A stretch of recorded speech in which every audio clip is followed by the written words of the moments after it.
Vrede familie, ik hoop het gaat goed en wel met een en elk. Net 'n gedachte vir die oggend en vir die dag wat voor lê. Wees net jouself. Moenie probeer om soos iemand anders te wil wees nie. Soek dit wat u nog nie gevind het nie. En vra dit wat u nog nie gevra het voor nie. Dit lê op u se hart wat u wil vra, maar u is bang om te vra.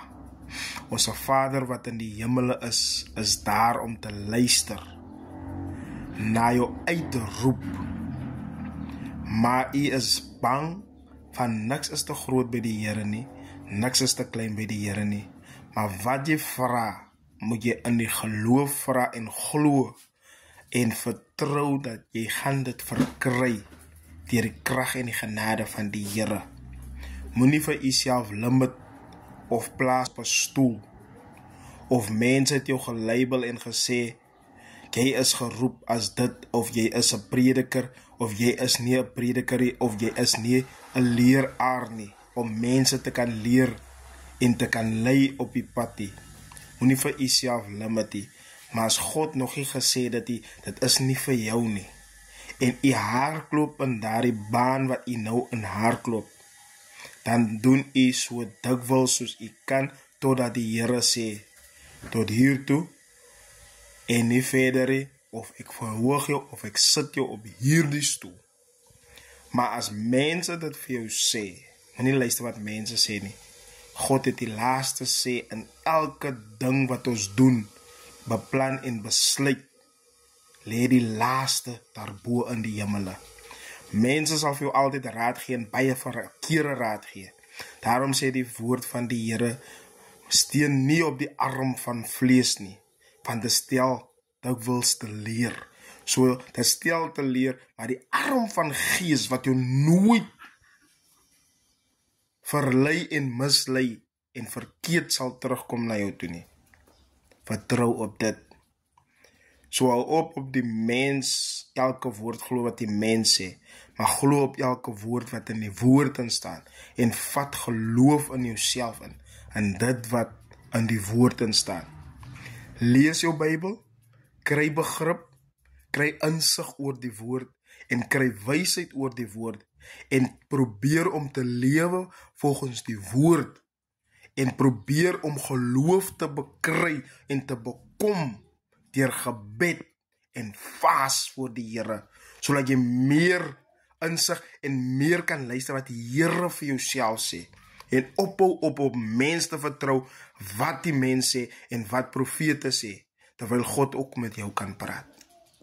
Profete is daar om vir ons te waarsku en om vir ons te sê, ons moet afstand doen deur dit. God werk deur hulle, ek is baie lief vir profete, profetesse, wat in die roeping staan, waar God hulle geroep het, waarlik waar, nie nou gemaakte kitsprofete, wat homself, waar jy net taka, dan is hy sommer profetie.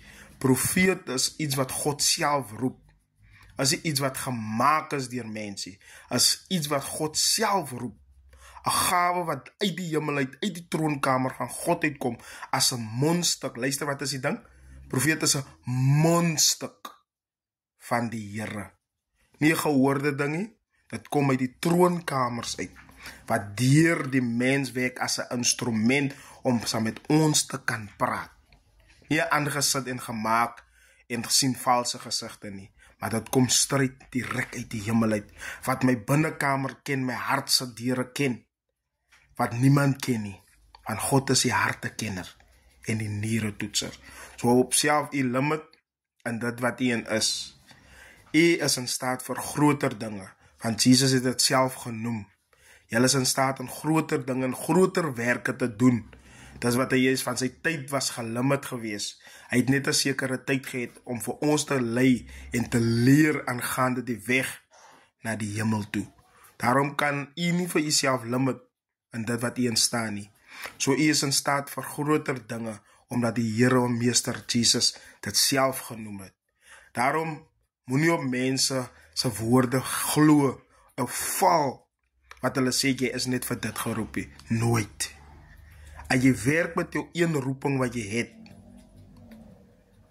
en die net een roeping, en jy werk hard daarvoor, dan gaan jy vergelde word. Van die een wat 10 gehet het, hy het nog 10 bygekry. Wat er meer van ek en u. So hou op mense se woorde, glo wat elke woord wat vir jou gesê word, en hou vas daaraan. Dis hoekom baie nie geestelik kan groei nie, van hulle hou vas op mense, mense se woorde, wat hulle gelimit het, en dis hoekom daar nie groei is nie. Daarom kinders van die Here, wees nigter vir elke woord wat na jou toe kom. Ja, dit kan 'n gelowige ook is. Moenie elke woord vat nie. Ja, laat dit maal in jou kop en laat dit na jou hart toe gaan en laat jou kop en jou gedagtes en die laaste ene, die Heilige Gees, sal vir jou 'n antwoord gee. Die Here seën.